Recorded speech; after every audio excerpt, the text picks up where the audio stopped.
Hi everyone, this is Sam from Booredatwork.com. Today we're taking a look at Lenovo IdeaPad Y580. The configuration we're looking at today is the 1220 version. $1,220 is what you're going to be looking at to get the same configuration that you're going to be looking at today. Now this configuration comes with a Core i7 processor at 2.3 gigahertz, 8 gigabytes of memory, about a gig of RAM with 32 gigabytes SSD on there, NVIDIA's GeForce GTX 660M, 5.6 inch 920 by 1080 display, optical Blu-ray/DVD-RW drive, one USB 2.0, 3 USB 3.0s, one HDMI, and a multi-card 16:1 slot, all on the device. It also has a VGA out and JBL speakers.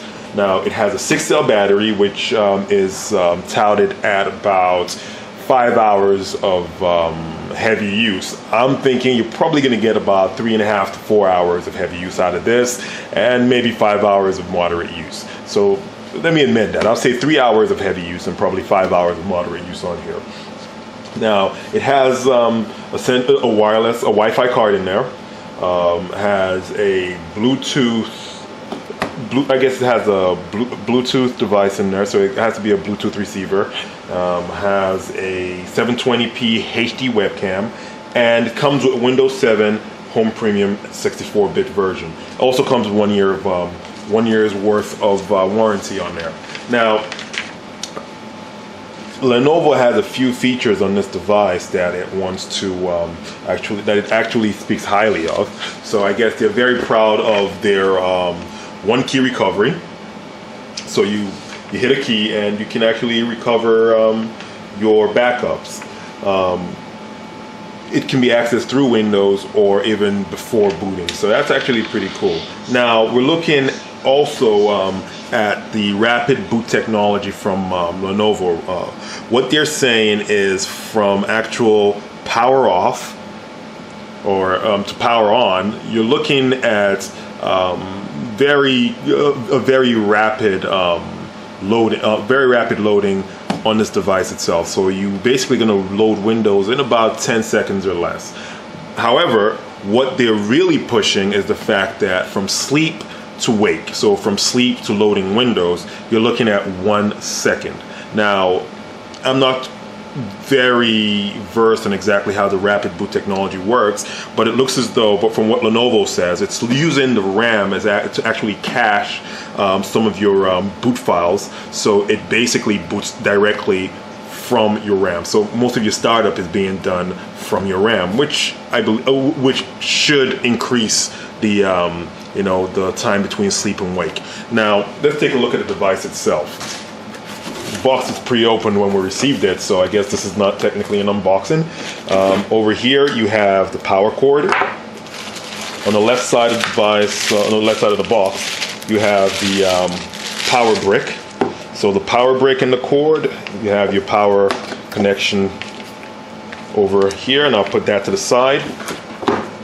Now, this, if you look at the instructions over here, let's pull that up a little to see. Okay, so if you look at those instructions over here, you could use these as a form of as kind of a stand for the laptop, but we're not going to go into breaking these down and trying to mold them into what you see over there.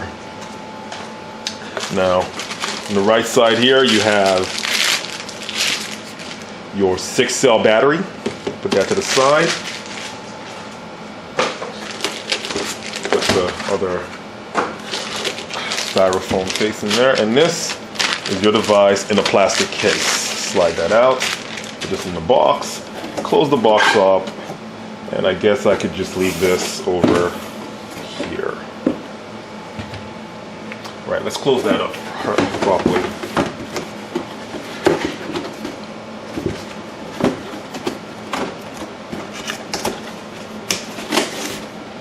Right. So, let's take a look at exactly the boot up on the device and what we have on the device itself. So, opening up the device, what we see is I believe this is a backlit keyboard, a trackpad, pretty substantially sized trackpad. Left speakers and right speakers are your JBL speakers, and tilt that up. So yet again, your JBL speakers, your one-touch recovery button, power button. I believe this is your webcam, a dedicated webcam button, and this is your mute button. You can also see the nice little stickers on here to tell you what's in your new device. Now I'm going to turn this on and see. Oh yeah, you can't turn it on without putting the battery in. So I'll close this up, slide the battery back here.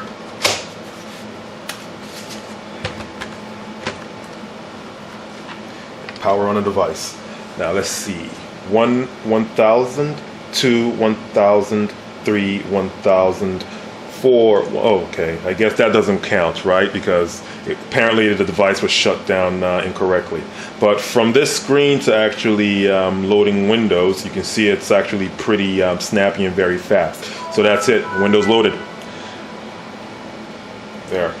Now, what I'm going to actually take a look at now is just right off the bat, let's take a look at the 1 second sleep to wake instant boot here. So we're going to put this to sleep.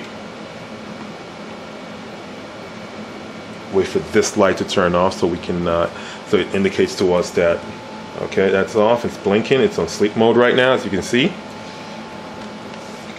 Now, I am going to turn the device on. And that's it.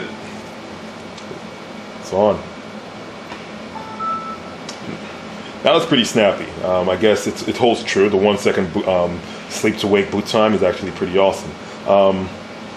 I don't have any games on here now, so I really can't test the gaming functionality of this device. However, I can show you that this keys behind here are actually backlit. So I don't know if you can see that in the camera, but on the video, but let's see. It's function and spacebar to turn it off, function and spacebar to turn it back on. Now, that's actually pretty neat. It makes it really easy for you to turn on and off the backlit keyboard. The device itself is about 6.12 pounds, which is not, it is not a light device. I wouldn't call this a desktop replacement because it's not quite like a 17 or a 19-inch laptop, but this is a significantly heavy laptop. It's not 9 to 10 pounds, but I know it's only 6.12 pounds, but trying to log this around all day, you will feel it. So my suggestion would be you probably want to use this as just like a dedicated home gaming laptop, or for limited mobility. You can take it to a friend's place and game for a little LAN party, but I wouldn't suggest using this as your everyday laptop. This is not what you wouldn't thank yourself for the amount of weight that you'll be logging around. Me setting up the settings for the Batman Arkham City on Lenovo's IdeaPad Y580.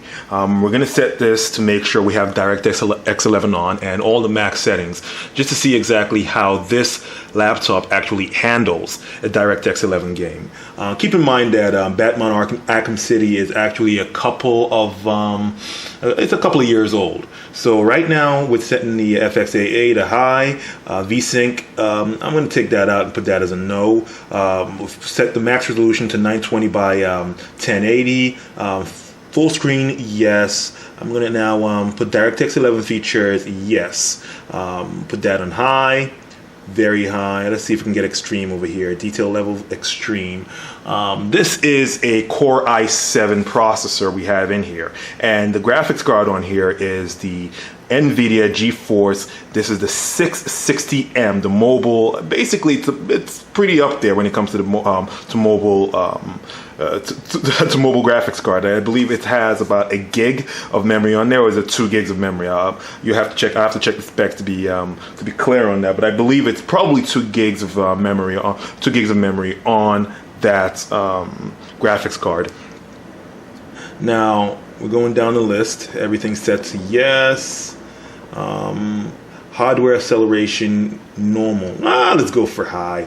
And let's see anything else. Okay, so I'm going to hit OK here. I'm gonna hit play on the game right now. Let's zoom out to make sure we have a better view of the game itself. Now I'm going to be playing this game with a controller, so you're not going to see me playing on the keyboard with a mouse and trackpad. That's going to be a little bit crazy if I tried that. That might lead to a very frustrating gaming experience. So the game's loading right now. We'll get back right after the game's loaded, and we're about to start. Searching for downloadable content. Alright, so we're going to start from where we left off. Now, what I want to see in this game is just how fluid the graphics are going to be with DirectX 11 turned on, this being a DirectX 11 game. Now, let's see how it plays. You can notice a little bit of, just a little bit of lag on the game itself. Let's see if I can find some baddies over here to fight, so we can see an actual fight scene.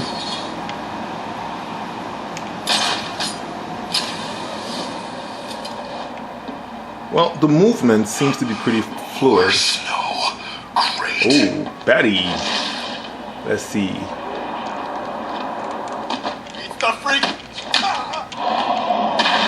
Oh, you've been dealt with.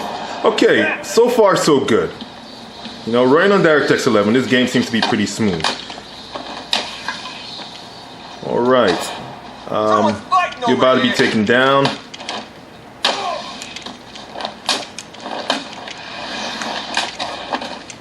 Batman just put a whoop ass on you. Come on, dog.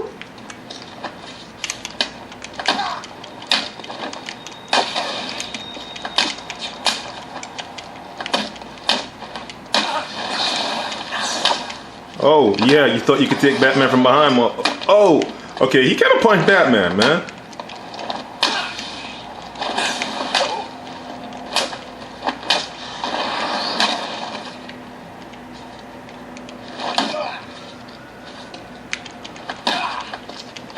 I'll kill you, freak.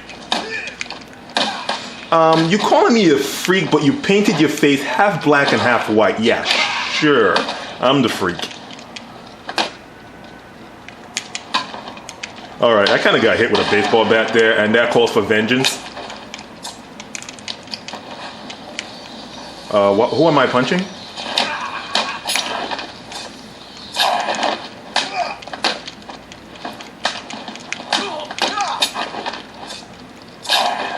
Okay, dude is bringing a machete to a Batman fight. This is about to get dangerous, man. Batman's about to lay the whoop ass on how many guys are this? Just so you know, in real life, Batman will have his ass kicked. Probably just a pile on and just get himself kicked to Kingdom Comes. This won't take long. Really? It's taking pretty long already, dude.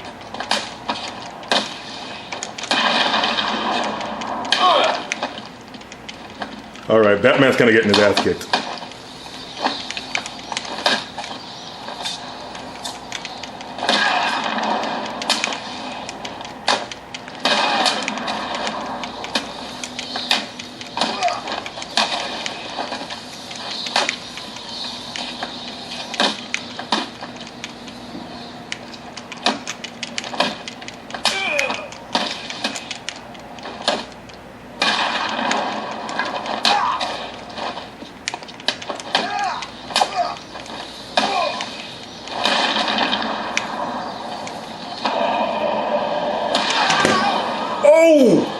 Oh! I am Batman, motherfucker. Excuse me, language.